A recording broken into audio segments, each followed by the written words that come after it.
I took the walk to Poland.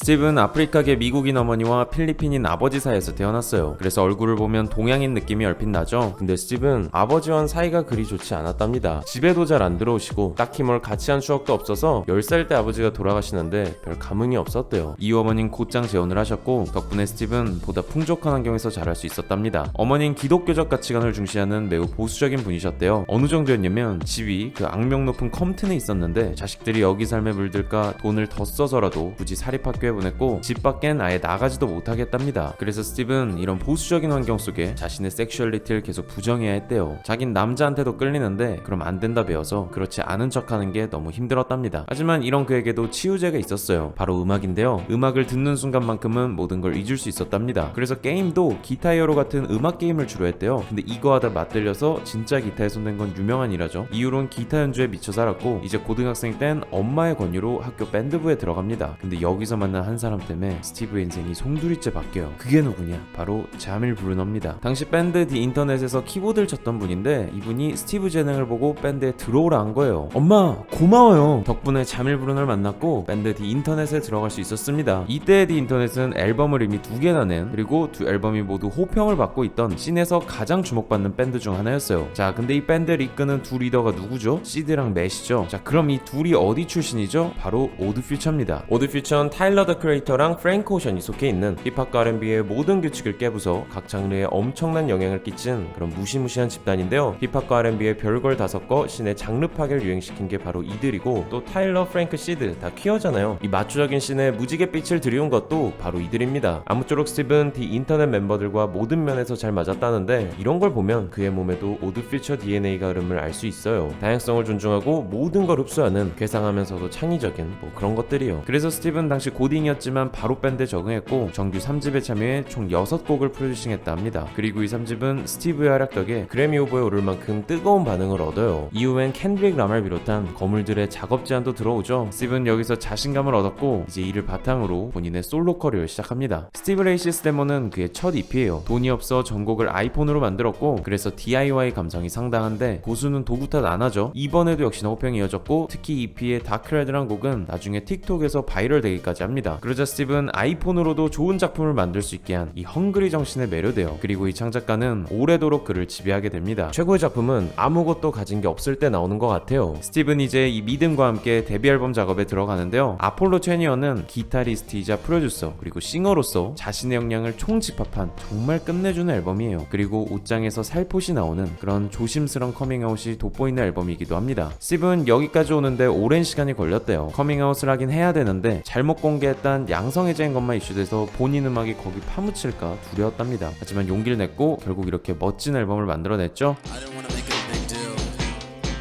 but I did wanna make a song out of it. Inside, inside, Tony is inside. Oh, you want the playground?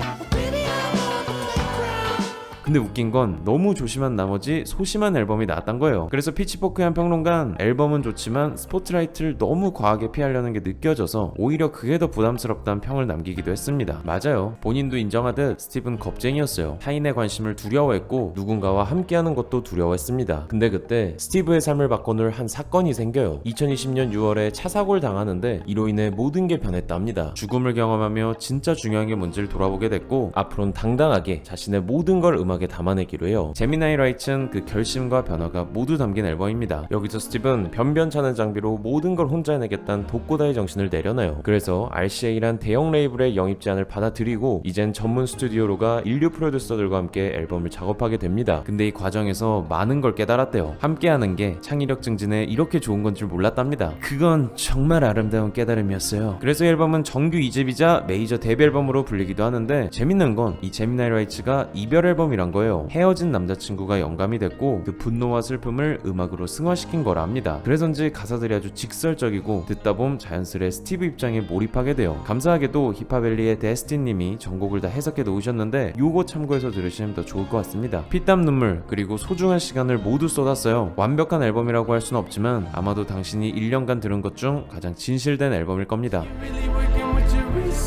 resources, and baby, I ain't mad at it. We'll so automatic. So you know I had to have it.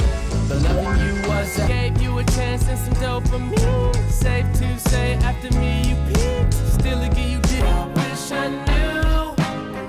I wish I knew you wanted me.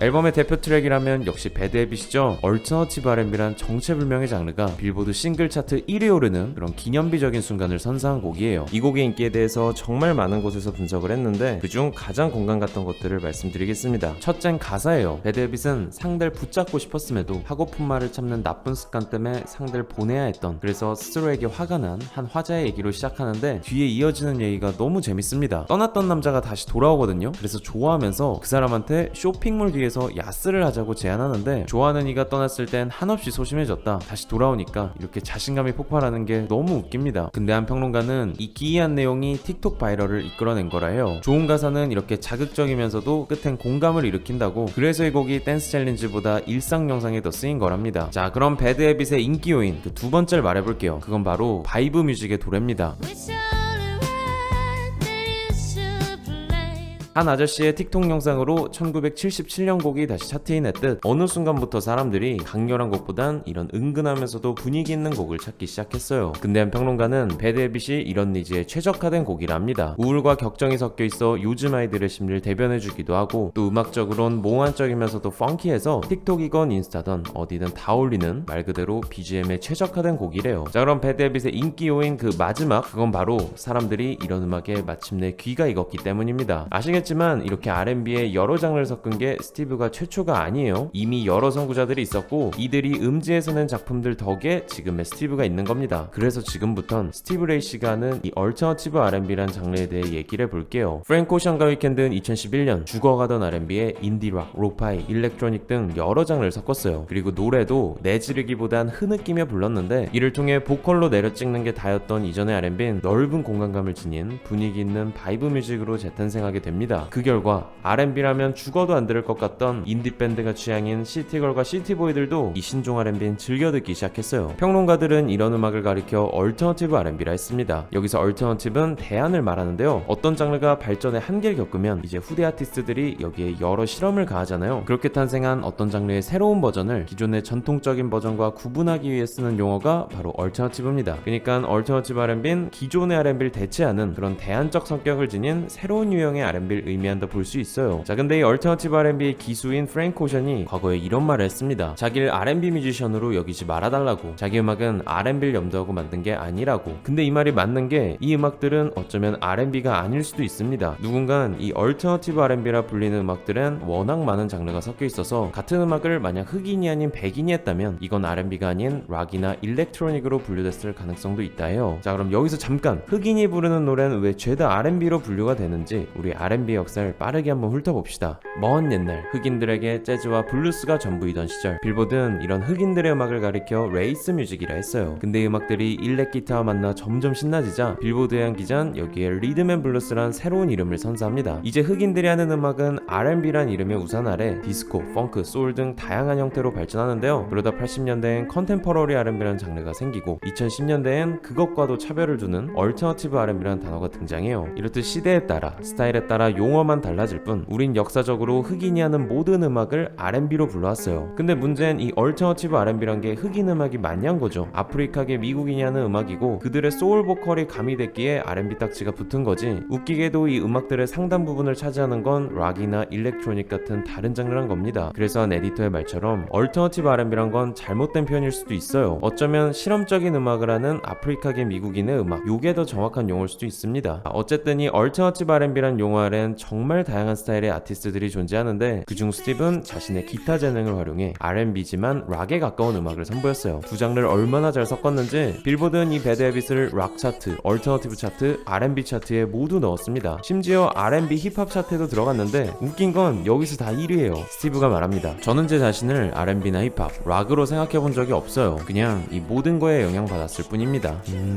경계에 갇히지 않고 창의력을 발현해 이것저것 잘 섞어내는 이들이 성공하는 시대인 것 같습니다. 그래서 배드헤빗의 성공은 오드 퓨처가 힙합과 R&B 씬에 뿌리내린 다양성과 포용성의 승리이기도 한 것 같아요. 당연히 이는 퀴어의 승리이기도 하고요. 그렇게 많은 미디어가 말하듯 어쩌면 스티브 레이 씨가 오늘날 진정한 의미의 락스타일 수도 있겠습니다.